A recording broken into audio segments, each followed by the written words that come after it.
साथियों, आज का दिन बहुत ही महत्वपूर्ण है।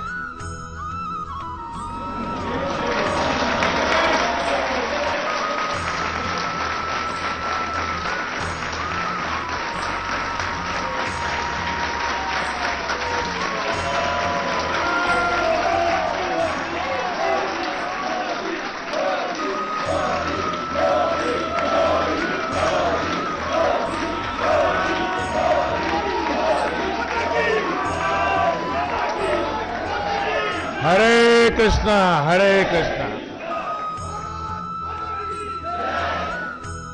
आज का दिवस इसलिए महत्वपूर्ण है कि आज सुबह ही मैंने गांधी शांति पुरस्कारों के कार्यक्रम में हिस्सा लिया और अभी मुझे दिव्यतम ग्रंथ गीता के भव्यतम रूप के राष्ट्र को समर्पित करने का अवसर मिल रहा है।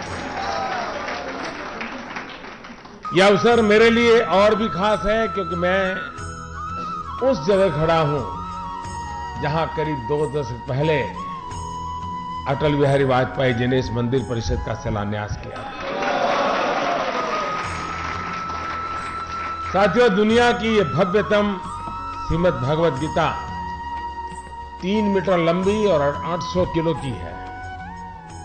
ये सिर्फ अपने आकार की वजह से ही खास नहीं है, वास्तव में सदियों तक दुनिया को दिए गए महान भारतीय ज्ञान का प्रतीक बनकर के, एक प्रतीक चिन्ह बनकर के रहने वाली है।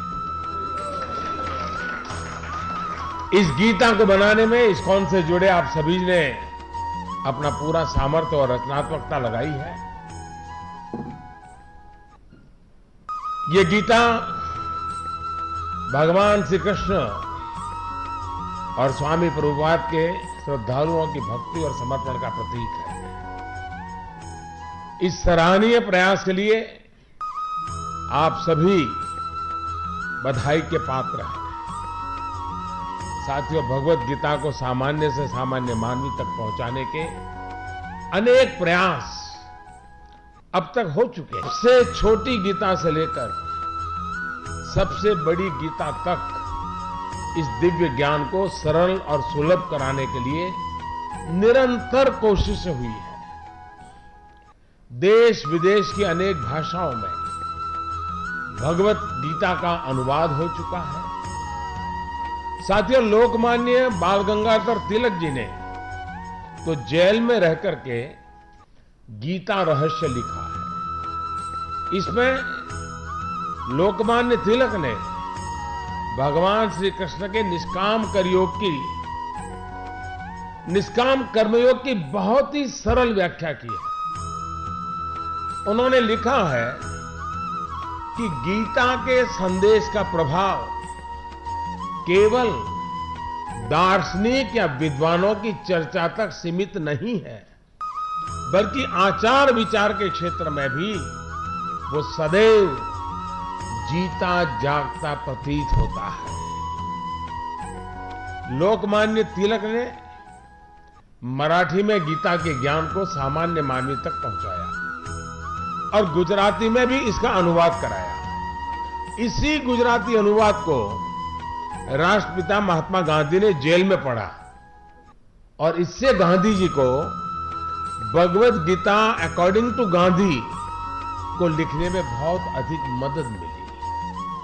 इस रचना के माध्यम से गांधी जी ने गीता का एक और पक्ष दुनिया के सामने रखा।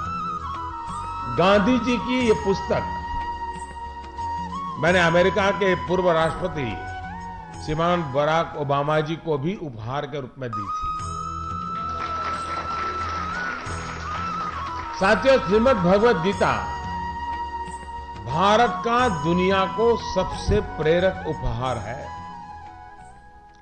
गीता पूरे विश्व की धरोहर है। गीता हजारों साल से प्रासंगिक है। विश्व के नेताओं से लेकर सामान्य मानवी तक सभी को गीता ने लोक हित में कर्म करने का मार्ग दिखाया है। भारत के करीब करीब हर घर में तो किसी न किसी रूप में भगवत गीता विराजमान है ही। दुनिया भर की अनेक महान विभूतियां भी इसकी दिव्यता से अछूती नहीं रह पाई। ज्ञान से लेकर विज्ञान तक हर क्षेत्र के अनेक लोगों की प्रेरणा कुरुक्षेत्र के मैदान पर कही गई ये अमर वाणी है। साथियों, मशहूर जर्मन फिलोसोफर शोपेनहावर ने लिखा था, गीता और उपनिषद के अध्ययन से अधिक हितकर संपूर्ण विश्व में कोई अध्ययन नहीं है। जिसने मेरे जीवन को शांति से परिचित कराया और मेरी मृत्यु को भी अनंत शांति का भरोसा दिया। ये बातें उन्होंने उस दौर में कही जब हमारा देश गुलामी की बेड़ियों में जकड़ा हुआ था। हमारी संस्कृति, हमारी परंपरा को भी कुचलने के अनेक प्रयास किए जा रहे थे। भारतीय दर्शन को नीचा दिखाने के भरपूर प्रयास चल रहे थे। साथियों, दुनिया को भारत के इस पुरातन ज्ञान से, पवित्रता से परिचित कराने का एक बड़ा प्रयास मंच पर विराजमान विभूतियों ने किया है और मेरे सामने मौजूद अनेक विद्वानों और भक्तों ने भी किया है। श्रील भक्ति वेदांत स्वामी प्रभुपाद जी ने तो खुद को भगवद गीता के लिए समर्पित कर दिया था। जिस प्रकार गांधी जी के लिए गीता और सत्याग्रह जीवन का अहम हिस्सा रहा है, उसी तरह स्वामी जी के लिए भी मानवता की सेवा के ये दो मार्ग हमेशा प्रिय रहे।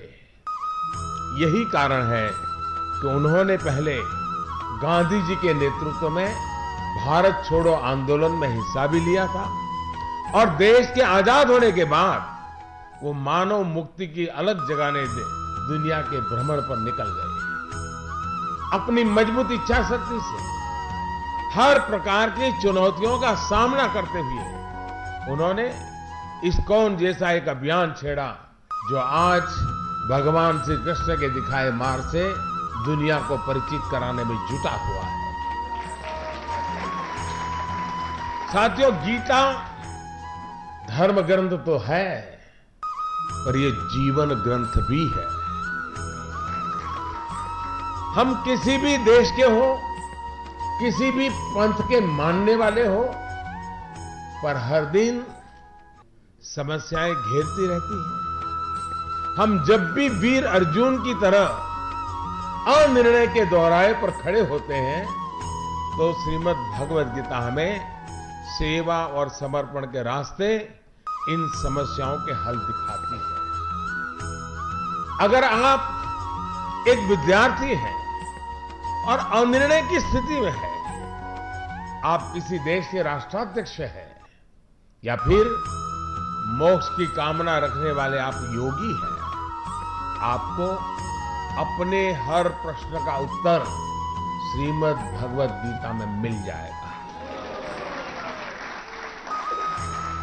मैं तो मानता हूं कि गीता मानव जीवन की सबसे बड़ी मैनुअल बुक है। जीवन की हर समस्या का हल गीता में कहीं न कहीं मिल जाता है। अब प्रभु ने तो स्पष्ट कहा है, परित्राणाय साधुना विनाशाय च दुष्कृता धर्म संस्थापनार्थाय संभवामि युगे युगे।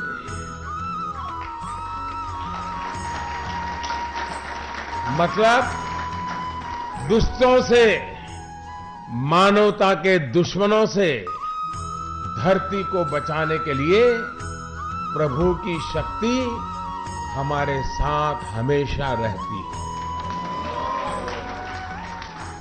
यही संदेश हम पूरी प्रामाणिकता के साथ दुष्ट आत्माओं, असुरों को देने का प्रयास कर रहे हैं। भाई और बहनों, प्रभु जब कहते हैं कि क्यों वह व्यर्थ चिंता करते हो, किससे व्यर्थ डरते हो, कौन तुम्हें मार सकता है, तुम क्या लेकर आए थे और क्या लेकर के जाओगे। तो अपने आप में खुद को जन सेवा और राष्ट्र सेवा के लिए समर्पित होने की प्रेरणा अपने आप मिल जाती है। साथियों, हमने प्रयास किया है कि सरकार के हर फैसले, हर नीति के मूल में न्याय हो, समभाव हो, समता का सार हो। सबका साथ, सबका विकास का मंत्र इसी भावना का परिणाम है और हमारी हर योजना, हर निर्णय इसी भाव को परिलक्षित भी करते हैं। चाहे वो भ्रष्ट आचरण के विरुद्ध उठाए गए कदम हो या फिर गरीब कल्याण से जुड़े हमारे ये निरंतर कार्य, ये हमारे निरंतर प्रयास रहा है कि अपने पराये के चक्कर से राजनीति को बाहर निकाला जाए। साथियों, हमारी सरकार का हमेशा से ये दृढ़ विश्वास रहा है कि भारतीय संस्कृति, भारतीय मूल्य, भारतीय परंपरा में दुनिया की अनेक समस्याओं का समाधान है। हिंसा हो, परिवारों के संकट हो, पर्यावरण से जुड़ी समस्या हो, ऐसी हर चुनौती जिससे दुनिया आज जूझ रही है, उसका समाधान भारतीय दर्शन में है। योग और आयुर्वेद की मुहिम को विश्व भर में पहचान और उसमें जुटे आप जैसे संस्थान और देश के अनेक संतों की तपस्या को हमारी सरकार ने बुलंद आवाज दी है, जिसके परिणाम स्वरूप आज हेल्थ एंड वेलनेस के लिए विश्व तेजी से योग और आयुर्वेद की तरफ आकर्षित हो रहा है। साथियों, मेरा ये भी मानना है कि योग आयुर्वेद से लेकर के हमारे प्राचीन ज्ञान और विज्ञान से अभी दुनिया का सही मायने में परिचय होना काफी बाकी है। हमारा सर्वश्रेष्ठ अभी दुनिया के सामने आना बाकी है। मेरा आप सभी से, हमारे पुरातन ज्ञान विज्ञान से जुड़े तमाम कर्मयोगियों से ये आग्रह रहेगा कि वो अपने प्रयासों को और गति दें और नई पीढ़ी को भी रिसर्च से जोड़े। सरकार आपकी मदद के लिए हमेशा तैयार है। एक बार फिर इस्कॉन से जुड़े हर भक्त को, हर भारतवासी को, मानवता में विश्वास रखने वाले दुनिया के हर व्यक्ति को इस दिव्य भगवद गीता के लिए मेरी तरफ से बहुत बहुत बधाई। आपने मुझे यहां आमंत्रित किया, इस पवित्र अवसर का भागीदार बनाया, इसके लिए मैं आप सबका बहुत बहुत आभारी हूं। बहुत बहुत धन्यवाद। हरे कृष्णा।